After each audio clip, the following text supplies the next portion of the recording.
Welcome to TV 20 news బులెటిన్ల ముందుగా headlines.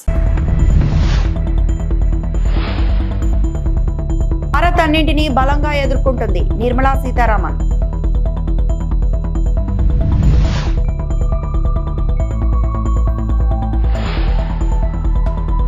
ఉత్తరాంధ్రలో వాయుగుండం ప్రభావం 650 ఎకరాల్లో అరటి పంటకు నష్టం.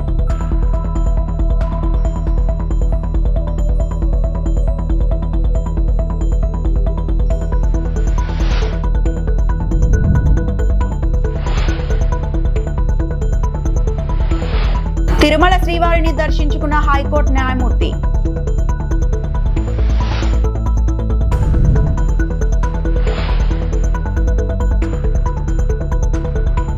ప్రపంచ ఆర్థిక వ్యవస్థ నిర్మాణాత్మక మార్పును చూస్తోందని ఆర్థిక మంత్రి నిర్మలా సీతారామన్ పేర్కొన్నారు. హఠాత్తుగా వచ్చి పడే షాక్లను స్వీకరిస్తున్న భారత సామర్థ్యం బలంగా ఉందన్నారు. శుక్రవారం ఢిల్లీలో కౌటిల్య ఎకనామిక్ కాన్క్లేవ్ 2025లో ఆమె పాల్గొన్నారు. ఈ సందర్భంగా ఆమె మాట్లాడుతూ ఆర్థిక ఇంధన అసమతుల్యతను ఎదుర్కోవడం కూడా దేశాల ముందున్న కర్తవ్యమని పేర్కొన్నారు. భౌగోళిక రాజకీయ సంఘర్షణలు తీవ్రమవుతున్నాయి. ఆంక్షలు, సుంకాలు, విభేదాలు ప్రపంచ సరఫరా గొలుసులను దెబ్బతీస్తున్నాయి. ఇక భారత్కు కూడా దెబ్బే, కానీ వీటన్నిటికీ బలంగా ఎదుర్కొనే సామర్థ్యం మనకు ఉంది. మన ఆర్థిక పరపతి కూడా అభివృద్ధి చెందుతోంది. యుద్ధాలు, వ్యూహాత్మక పోటీలు, సంఘర్షణ సరిహద్దులను తిరిగి రాస్తున్నాయి. గతంలో బలమైన సంబంధాలు, పరీక్షలు ఎదుర్కొంటున్నాయి. కొత్త సంకీర్ణాలు ఉద్భవిస్తున్నాయి. అయితే మనం ఎదుర్కొంటున్నది తాత్కాలిక అంతరాయం మాత్రమే కాదు, నిర్మాణాత్మక మార్పులు అని ఆమె అన్నారు. భారత ఆర్థిక వ్యవస్థ నిలకడగా ఉందని, స్థిరంగా వృద్ధి చెందుతూనే ఉందని నిర్మలా సీతారామన్ తెలిపారు. Approach to this seeking of prosperity, which has been long denied to us, not denied by anybody else, but denied by factors which didn't help us to project and move faster, some of our own making and some global situations and the uncertainties. But today, Honorable Prime Minister has actually set the two track in motion, one being reaching by 2047 a position where you are able to say that you're a developed country, Vikasit Bharat. If that is one of the track, the other track is how do you reach that unless you are Atmanirbhar, unless you're self-reliant. Largely, it does not for a moment mean that we want to shut our economy and make ourselves look inward. So if the twin track is ready before us, and we will have to not go on a speed which in terms of numbers at 4, at 5, at 5.5 of GDP, but reach 8% of GDP, is the one which can give us the speed to reach the destination by 2047.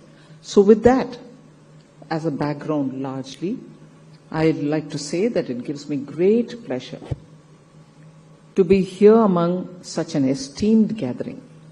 And I'd like to extend my congratulations to N.K. Singh, the President of Institute of Economic Growth, and Dr. Sabyasachi Khar, Director of the Institute of Economic Growth, for convening the 4th edition of the Kautilya Economic Conclave.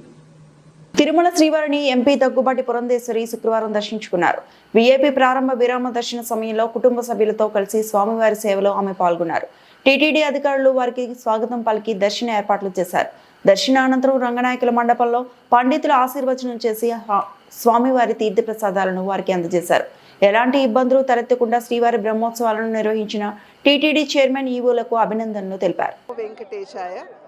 బ్రహ్మోత్సవాలు ఇప్పుడే ముగిశాయి, మనందరికీ తెలుసు. నేను ముందుగా chairman గారిని, EO గారిని, అదేవిధంగా బోర్డు మెంబర్స్ని, ప్రతి ఒక్కరిని కూడా సేవ చేసినటువంటి వారిని ప్రతి ఒక్కరికి కూడా నా అభినందన ముందుగా నేను తెలియజేస్తున్నాను. ఎందుకంటే చాలా సాంప్రదాయబద్ధంగా, పవిత్రంగా, ఎటువంటి ఇబ్బంది లేకుండా చాలా సవ్యంగా ఈ యొక్క బ్రహ్మోత్సవాలు నిర్వహించినందున తప్పకుండా భక్తుల యొక్క ఆశీస్సులు వారందరి మీద ఉంటాయని చెప్పి నేను విశ్వసిస్తున్నటువంటి విషయం. అదేవిధంగా భక్తులందరూ కూడా చాలా క్రమశిక్షణతోటి, ఎక్కడా కూడా అటు ఇటు క్రమశిక్షణ రాహిత్యానికి లోను కాకుండా చాలా చక్కగా ఏ విధంగా ఇక్కడ ఉన్నటువంటి సిబ్బంది మీరు ఈ పద్ధతిని అనుకరించాలి అని చెప్పారు ఆ రకంగా వ్యవహరిస్తూ శాంతి భద్రతలు కావచ్చు, అదేవిధంగా ఇక్కడ ఉన్నటువంటి డిసిప్లిన్ కావచ్చు, ఎటువంటి భంగం వాటిల్లకుండా చాలా క్రమశిక్షణతోటి భక్తులు ఆ భగవంతుడి దర్శనం చేసుకున్నందున వారందరికీ కూడా నేను శిరస్సు వంచి ముందుగా నేను నమస్కరిస్తున్నాను. భగవంతుడి చల్లని చూపులు, ఆ వెంకటేశ్వరుడి చల్లని చూపులు మన అందరి మీద ఉండాలి అని చెప్పి ఆ భగవంతుడిని ప్రార్థిస్తున్నాను. అదేవిధంగా నిజమైనటువంటి సేవ, నిజమైనటువంటి భక్తితో ఇక్కడ వచ్చినటువంటి భక్తుల్ని ఖచ్చితంగా ఆ వెంకటేశ్వరుడు అనుగ్రహిస్తాడు. మరి ఆ భగవంతుడికి అన్యాయం చేయాలి అని చెప్పి తలపెట్టిన వారికి మన చూస్తున్నాం, మన పరకామణి వంటి విషయాలు ఇక్కడ జరగటం మనందరికీ తెలియనటువంటి విషయం కాదు. అటువంటి వారిని ఎప్పుడూ కూడా భగవంతుడు శిక్షిస్తాడు. కనుక సర్వేజన సుఖినో భవంతు అంటూ ఆ భగవంతుడి అనుగ్రహం ప్రతి ఒక్కరి మీద, అందరి మీద ఉండాలి, ప్రజలందరి మీద ఉండాలి అని చెప్పి ఆ వెంకటేశ్వరుని ప్రార్థిస్తున్నాను. తీవ్ర వాయుగుండం కారణంగా ఉత్తరాంధ్రలో వరదలు తీవ్ర నష్టాన్ని కలిగిస్తున్నాయి. వంశధార నది ఉప్పొంగి ప్రవహిస్తూ పంట పొలాలను ముంచేస్తోంది. ఈదురుగాలు దాటికి పార్వతీపురం, మన్యం జిల్లా వీరఘట్ట మండలంలో పలు గ్రామాల్లో పంటలు నాశనమయ్యాయి. కంబర వలస, చిట్టిపూడి వలస, మొదటికెల్ల, శ్రీహరిపురం గ్రామాల్లో 650 ఎకరాల్లో అరటి పంటకు నష్టం వాటిల్లింది. వాయుగుండం కారణంగా నోటి దగ్గరికి వచ్చిన పంట నాశనమైపోయిందని అరటి రైతులు ఆవేదన వ్యక్తం చేస్తున్నారు. ప్రభుత్వం తమని ఆదుకోవాలని విజ్ఞప్తి చేస్తున్నారు. మాది ఈ అరటి తోటలో జీవన విధానం మాది. గత 25 సంవత్సరాలు 30 సంవత్సరాల నుంచి ఇదే మాకు జీవన ఆధారము. ఇప్పుడు ఉతుతు, తితిలి ఇలాంటివి తుఫాన్లు ఎన్నో వచ్చాయి. అదే ఆ విధంగా ఈ సంవత్సరం కూడా సేమ్ లాగా మనకి ఈ గాలి వేయడం జరిగింది. మాకు ఇప్పుడు దీపావళి అంటే అది మాకు పూజ మార్కెట్ టైప్గా మాకు ఇది బీహారు, బెంగాలీ వాళ్ళు మా దగ్గర సరుకులు తీసుకెళ్తుంటారు.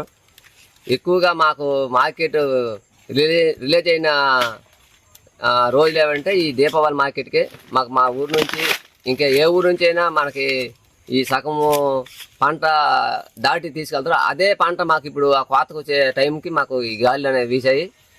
ఈ ఎప్పుడంటే నిన్న 1 గంట టైంలోన ఈ ఉదయం 6 గంటల నుంచి 12:30 వరకు వర్షం పడింది. తర్వాత ఆ వర్షం కొంత ఆగిన తర్వాత ఈ గాలి అనేది వీసిన వల్ల మాకు సుమారు మా ఊరు కంబర గ్రామంలోన కనీసం ఒక 450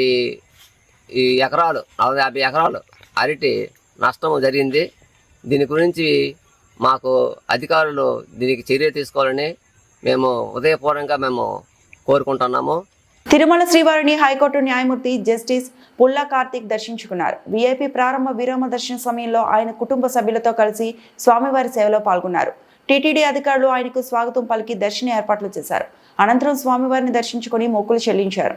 రంగనాయకుల మండపంలో పండితులు ఆశీర్వచనం చేసి స్వామివారి తీర్థ ప్రసాదాలను అందజేశారు.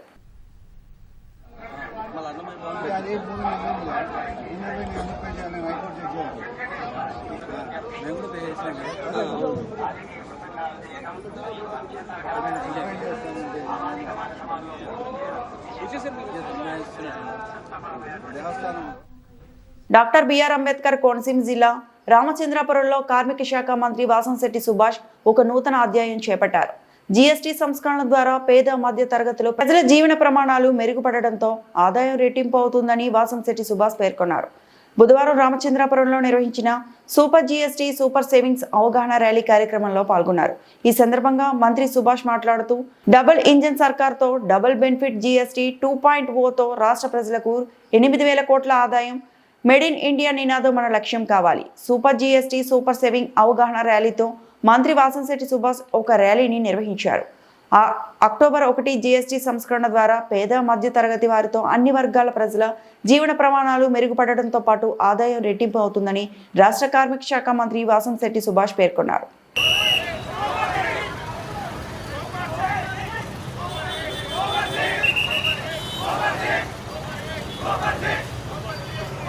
సాగునీటి రంగాన్ని 5 ఏళ్లు నిర్వీర్యం చేసిన జగన్ ఆల్మట్టిపై అబద్ధాలు ప్రచారం చేస్తున్నారని జలవనరుల శాఖ మంత్రి రామానాయుడు మండిపడ్డారు. డాక్టర్ బిఆర్ అంబేద్కర్ కోనసీమ జిల్లా రాజుల నియోజకవర్గంలో పర్యటించిన ఆయన సముద్రపు అలలతో ముంపునకు గురవుతున్న కేశవదాసుపాలెం, శంకరగుప్తం, పడమటిపాలెం, కేశనపల్లి, తూర్పుపాలెం గ్రామాలను సందర్శించారు. శంకరగుప్తం డ్రైన్ సమస్యను రైతులు, స్థానిక ప్రజాప్రతినిధులు మంత్రులకి వివరించారు. శంకరగుప్తం డ్రైన్ డ్రెడ్జింగ్ పనుల కోసం 9,47,00,000, గట్లు బలోపేతానికి 6,04,00,000 రూపాయలతో అంచనాలు సిద్ధం చేయాలని అధికారులు మంత్రి ఆదేశించారు. 24,75,00,000తో వశిష్ట గోదావరి ఏటిగట్టు పటిష్ట నిర్మాణ పనులకు శంకుస్థాపన చేశారు. వైసీపీ పాలనలో ఏటిగట్ల భద్రతకు ₹1 కూడా ఖర్చు పెట్టలేదన్న నిమ్మల తట్టమట్టి పని చేయలేదని తప్పుపట్టారు. ఈ శంకరగుప్తం డ్రైన్ కి సంబంధించినటువంటి ఆ సముద్రపు పోటు నీరంతా కూడా మరి డ్రెడ్జింగ్ జరగకపోవడం వల్ల ఆ సముద్రపు ఉప్పు నీరంతా కూడా తోటల్లోకి, ఇళ్లలోకి వచ్చి మొత్తం కొబ్బరి చెట్లన్నీ కూడా మొత్తం చనిపోవడం, మొవ్వు వాలేసేయడం పరిస్థితి కళ్ళారా మనందరం కూడా చూసినటువంటి పరిస్థితి. ఈ ప్రాంతం అంతా కూడా పూర్తిగా కొబ్బరి మీదే కుటుంబాలన్నీ కూడా ఆధారపడినటువంటి స్థితిలో మరి గతంలో ఈ కేసరిపల్లి ఏరియా నుంచే పెద్ద ఎత్తున ఎక్స్పోర్ట్ చేసే స్థాయి నుంచి ఈ రోజు వాళ్లే కాయలు కొనుక్కునేటువంటి స్థితికి ఈ రోజు వచ్చినటువంటి పరిస్థితి. ఇక్కడ పరిస్థితి స్వయంగా ముఖ్యమంత్రి చంద్రబాబు నాయుడు గారికి, అదేవిధంగా ఉప ముఖ్యమంత్రి పవన్ కళ్యాణ్ గారి దృష్టికి రావడం, అదేవిధంగా మేము కూడా వాళ్ళతో మాట్లాడిన తర్వాత ఈ సమస్యను పరిష్కరించాలనేటువంటి నిర్ణయం తీసుకోవడం. ఇక శంకరగుప్తం సంబంధించి 22.9 కిలోమీటర్ల పొడవు ఉంటే దానిలో మధ్యలో 8.5 నుంచి 16.5 కిలోమీటర్ల వరకు ఏదైతే డ్రెడ్జింగ్ జరగలేదో దాన్ని డ్రెడ్జింగ్ చేయడానికి 9.47 కోట్లు, 9.47 కోట్లకి ఎస్టిమేషన్. అదేవిధంగా డ్రెడ్జింగ్ తర్వాత ఇరువైపులో కూడా బండ స్ట్రెంగ్థనింగ్ కోసం ఒక 6 కోట్ల రూపాయలు, మొత్తం 16 కోట్ల రూపాయల కోసం ఎస్టిమేషన్ వేసి ఆల్రెడీ ఏదైతే ఇక్కడ డిఈ నుంచి, ఎస్సీ నుంచి, సిఈ నుంచి, ఈఎన్సీ నుంచి, ఇరిగేషన్ డిపార్ట్మెంట్ నుంచి ఫైనాన్స్ కి ఈ నెల 15 రోజుల్లో కూడా ఫైల్ నేనే రోజు మానిటరింగ్ చేసి పంపించడం జరిగింది. ఈ సమస్య కొంచెం జటిలంగా ఉన్నటువంటి పరిస్థితి.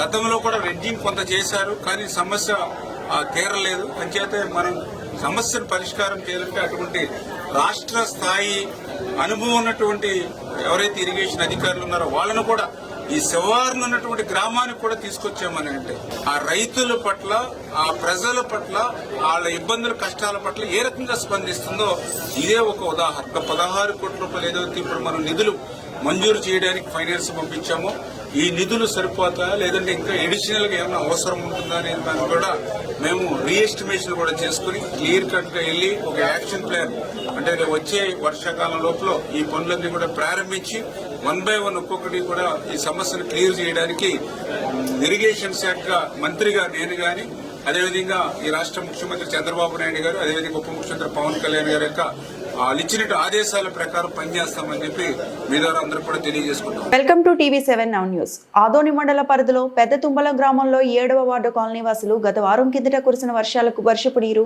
కాలనీ వాసులకు సంబంధించిన రోడ్డు నీటి కుంటలా మారింది. కాలనీ వాసులకు రాకపోకలకు దారి ఇబ్బందికరంగా మారింది. మా కాలనీ వైపు గ్రామ సర్పంచ్ ని, గ్రామ పంచాయతీ సెక్రటరీ, గ్రామ విఆర్ఓ గాని ఎవరూ మా కాలనీని పట్టించుకునే నాదుడే లేడు. అడిగితే చూస్తాం, చేస్తాం అని కబుర్లు చెప్పుకుంటున్నారు అని కాలనీ వాసులు వాపోతున్నారు. అనంతరం ఏర్పాటు చేసిన మీడియా సమావేశంలో టీడీపీ నాయకుడు ఎల్ఐసి షరీఫ్ మీడియా సమావేశంలో మాట్లాడుతూ కాలనీ వాసులు పడుతున్న ఇబ్బందులను గ్రామ సర్పంచ్ కు కనిపించడం లేదా, ఈ విషయాన్ని ఎమ్మెల్యే పార్థసారథి దృష్టికి తీసుకెళ్తామని కొనియాడారు. ఈ కార్యక్రమంలో తెలుగుదేశం పార్టీ నాయకులు ఎల్ఐసి షరీఫ్, నర్సయ్య, కాశీమయ్య, శ్రీనివాసులు, మూల అజీజీ తదితరులు పాల్గొన్నారు. దాదాపుగా నీళ్లు 4 అడుగుల 5 అడుగుల లోతు ఉన్నాయి. కేంద్రం నుండి డైరెక్ట్గా నిధులు పంచాయతీకి రావడం జరుగుతుంది. ఈ నిధులు ఉన్నా కూడా ఎందుకు ఈరోజు పరుచుకోవడం లేదు? అసలు ఇంత లోతు మీద గడుసు వేయించి దాదాపు 4 లోతు ఉన్నాయి. అది గడుసు వేయండి, వేసి దాన్ని నిధులు మళ్లించండి. ఇంత అమౌంట్ ఉన్నాయి కానీ ఎందుకు చేయడం లేదు? ఒకరికి తెలుసుకుంటుంది. ఖచ్చితంగా మా ఎమ్మెల్యే తీసుకెళ్తాము. ఖచ్చితంగా మేము పరిష్కారం చేస్తాము ఈ గ్రామ ప్రజల కోసం. నా పేరు కె శ్రీనివాసులు, ఎస్సీ మోర్చా మండల ప్రెసిడెంట్, బీజేపీ. తెలుసుకోవడానికి అధికారులు ఏం పట్టించుకోలేదు. అసలు మా సమస్యలు అసలు తెలుసుకోలేదు. గత వారం నుంచి ఇంటి దగ్గరే ఉన్నాము. ఎక్కడ బయటకు వెళ్ళకున్నట్లు అయిపోయింది. ఇది ఒక్కటే మాకు ఉండేది తెరువు. ఈ తెరువే క్లోజ్ అయిపోయింది మాకు. అక్కడ వచ్చే నీళ్ళన్నీ ఇక్కడ పోకున్నట్లు అడ్డం వేసినారు. దీన్ని ఇది ఎక్కడ బయటకు వెళ్ళడానికి పరిష్కారం అయిపోయింది మాకు దీని తెరువు వల్ల. అసలు ఆటోలో మరి 15 రోజుల నుంచి ఆటోల దగ్గర మరి ఆటోలు చూసుకోవడానికి మరి ఆటో వాళ్ళు మరి ఇంటి దగ్గర ఉన్నారు. ఇది కొద్దిగా దీన్ని ఏమైనా పరిష్కారం చేసుకుంటే మరి ఏదో సౌకర్యం చేసుకోవడానికి ఉంటుందని మేము అడుగుతున్నాము. దీన్ని తెలుసుకోవడానికి సర్పంచులు లేదు, అధికారులు రాలేదు. మాకేమైనా దీన్ని పరిష్కారం చేసుకుంటే అదొక దానికి బాగుంటుందని మేము అడుగుతున్నాము. లింగన్న అన్ని ఇండ్లకు రస్తాను ఇదేనే, ఇది తప్ప వేరే రస్తా లేదు మాకు. పిల్లలు పెద్దలు అంతా బయటకు వెళ్ళినట్టున్నట్లు అయిపోయింది. ఇంట్లోనే ఉండాలా, ఏమైనా బజార్కి వేయడానికి మరి లేదు. ఇక్కడ నుంచి ఇట్లా పోవాలంటేనే 4 అడుగులు లోతుంది ఇది నేడు. మాకు ఇక్కడ నీళ్లు నిలబడిపోయినాయి, ఎక్కడ రస్తా లేదు మాకు నడవడానికి. ఇదే రస్తా చేసుకొని తినేవాళ్ళు చిన్నలు పెద్దలు ఇదే రస్తాకే నడుస్తున్నారు. అందరు నిలబడిపోయారు. ఆటోలు ఈటోలు వాళ్ళు సంపాదన దాని మీదే ఉన్నది. ఎట్లా పరిష్కారం చేస్తారో ఎట్లా లేదో మీకే తేలాలి. అది మార్కెట్ పోవడానికి మాకు 2 కిలోమీటర్ల దూరం నుంచి పోవాలి. అక్కడ తిరిగేసుకొని పోవాలి. ఎక్కడ పోయినా కూడా నీళ్ళే నిలబడిపోయినాయి. మాకు 30-40 ఇండ్లకు తెరువు ఇదేనే. అన్ని 40 ఇండ్లకు తెరువు ఇదే. ఎక్కడ రోడ్డు వేస్తామని చెప్పి ఎక్కడ వేయడం లేదు. ఎవరు పట్టించుకోవడం లేదు. మమ్మల్ని చూసుకుంటూ పోతారు కానీ ఎవరే కానీ ఏమీ చేయడం లేదు మాకు ఇక్కడ. కాదమ్మా వెళ్ళి అడగలేదా మీరు? ఎవరు అడగడం లేదు. సర్పంచ్ని కానీ సర్పంచ్ లేదు, ఎవరు లేరు. అధికారులు ఎవరు లేరు. ఒకసారి అడిగినారు మేము అడిగినాము, చూస్తామన్నారు, అంతే. చేయడం లేదు. మరి చూసుకుంటూ పోతారు. మీరు ఎట్లుంటారు ఏం కథ అని కూడా మాకు ఇంటికాడికి వచ్చి విచారించుకోలేదు. మమ్మల్ని ఎట్లా నడుస్తారు మేము ఈ రోడ్లోనే 4 అడుగుల దూరంలోనే ఉండొచ్చు. మాకే నడవకుండా ఇక్కడ చిన్న పిల్లలు అన్ని స్కూల్ కానీ ఏమిటికైనా పోవడానికి కూడా ఇబ్బంది అయిపోయింది. ఏం చేస్తారో మీరే పరిష్కరించండి. ఓట్ల కోసమే వస్తారు కానీ ఏం గురించి పట్టించుకోవడం లేదు మమ్మల్ని. ఇక్కడ ఓట్లు అప్పుడే వస్తారు, అడుగుతారు, పోతారు, చేస్తామంటారు. చేసినాక గెలిచినాక హ్యాండ్ ఇస్తారు మాకు. గోరంత కామాక్షి.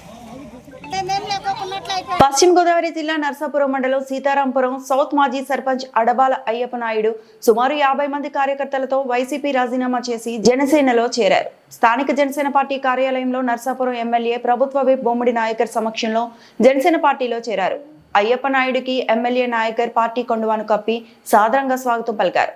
అనంతరం అయ్యప్ప నాయుడు మాట్లాడుతూ పవన్ కళ్యాణ్ ఆశయాలు సిద్ధాంతాలు నచ్చి పార్టీలో చేరుతున్నానని అన్నారు. అనంతరం ఎమ్మెల్యే నాయకర్ మాట్లాడుతూ జనసేన పార్టీలో చేరిన ప్రతి ఒక్కరూ అధినేత ఆశయాలను సిద్ధాంతాలను ప్రజల్లోకి తీసుకువెళ్లాలని, పార్టీ బలోపేతానికి కష్టపడి పనిచేయాలన్నారు. ఈ కార్యక్రమంలో పలువురు జనసేన నాయకులు కార్యకర్తలు పాల్గొన్నారు.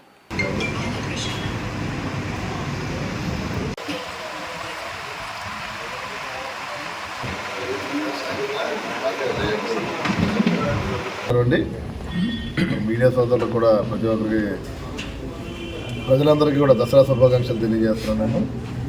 మరి ఈ రోజున మరి సీతారాంపురం సౌత్ మరి ఎక్స్ ప్రెసిడెంట్ మరి అయ్యప్ప నాయుడు గారు మరి జనసేన పార్టీలోకి ఈ రోజున ఆయన జాయిన్ చేసుకోవడం జరిగింది. ఆయన మనస్ఫూర్తిగా మరి జనసేన పార్టీ నుంచి పవన్ కళ్యాణ్ గారి తరఫున, అదేవిధంగా నర్సాపురం జనసేన పార్టీ కార్యకర్తలందరి తరఫున కూడా స్వాగతం తెలియజేస్తూ మరి ఆయన కూడా మరి సీతారాంపురం పంచాయతీలో ఒక ప్రెసిడెంట్గా పనిచేసి మరి అక్కడ ఉన్న ప్రజానీకానికి అందరికీ కూడా దగ్గరగా ఉండే వ్యక్తి. మరి అలాంటి వ్యక్తి కూడా వాళ్ళ జనసేన పార్టీలో రావడం కూడా పార్టీకి ఒక మంచి బలోపేతం అదే విధంగా కూడా ఉంటుందని చెప్పి ఈ సందర్భంగా నేను తెలియజేస్తున్నాను. అదేవిధంగా అయ్యప్ప నాయుడు గారితో నాకు కూడా కొంత సాన్నిధ్యం ఉంది. గతంలో కూడా అంటే వేరే పార్టీలో ఉన్న ఆయనతో ఒక మంచి రిలేషన్ మెయింటైన్ చేసుకుంటూ వచ్చాము.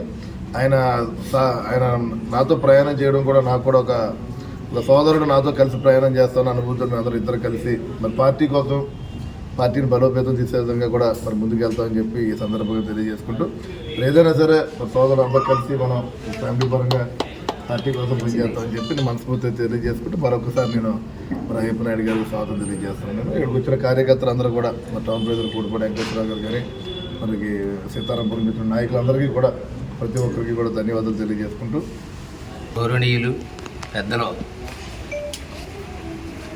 ప్రభుత్వ విప్పు గౌరవ శాసనసభ్యులు బొమ్మిడి నాయకర్ గారు ఆయన ఆధ్వర్యంలో నన్ను సాదరంగా జనసేన పార్టీలోకి ఆహ్వానించేందుకు ముందుగా ఆయనకి కృతజ్ఞ పాదాభివందనాలు. అలాగే మరి గతంలో సార్తో ఎమ్మెల్యే గారితో సాన్నిధ్యం ఉంది. ఎందుకంటే ఎంతోమందికి ఆపద్బాంధవ టైంలో ఆపద వస్తే ఆయన ఆదుకునే విషయాలన్నీ స్వయంగా ప్రత్యక్షంగా పక్క నుండి చూశాను. ఆయన సిద్ధాంతాలు కానీ, ఆయన సిస్టం, ఆయన మనస్తత్వం, ఆయన యొక్క ఈ నియోజకవర్గాన్ని అభివృద్ధి పథంలో నడిపిస్తూ ప్రతి ఒక్కరిని ప్రేమతో పలకరించడం ఇవన్నీ చూసి ఆకర్షితులయ్యి, అలాగే పవన్ కళ్యాణ్ గారి యొక్క ఆశయాలు, సిద్ధాంతాలు, ఆయన యొక్క చేసే పనులు, మారుమూల ఉన్న వరకు కూడా ఆయన చేసే పనులు అన్నింటికి ఆకర్షితున్నాయి. ఈ రోజు జనసేన పార్టీలో మరి గౌరవ శాసనసభ్యుల ఆధ్వర్యంలో మా సీతారామన్ యొక్క నాయకుల ఆధ్వర్యంలో జాయిన్ అవ్వడం జరిగింది. కాబట్టి భవిష్యత్తులో కూడా నేను ఏ విధంగా ఆశించకుండా మరి ఆయనకి ఎమ్మెల్యే గారికి పూర్తి సహకారంతో పార్టీ అభివృద్ధికి, పార్టీకి అన్ని విధాలు సహకరిస్తానని. Welcome to TV7 Now news.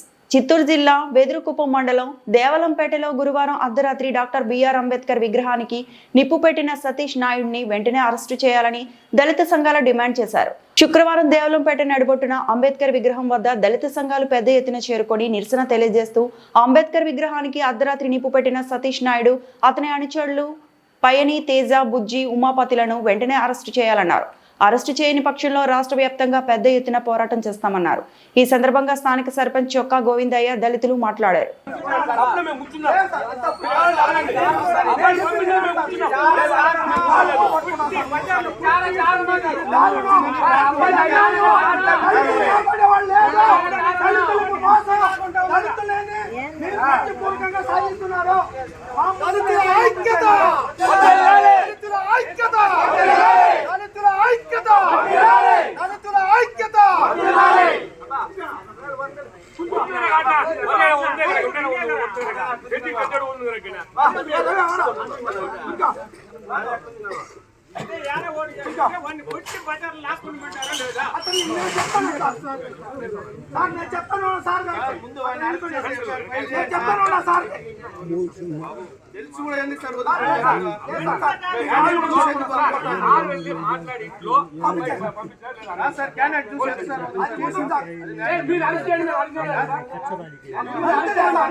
ఈ వార్తలు ఇంతటితో సమాప్తం.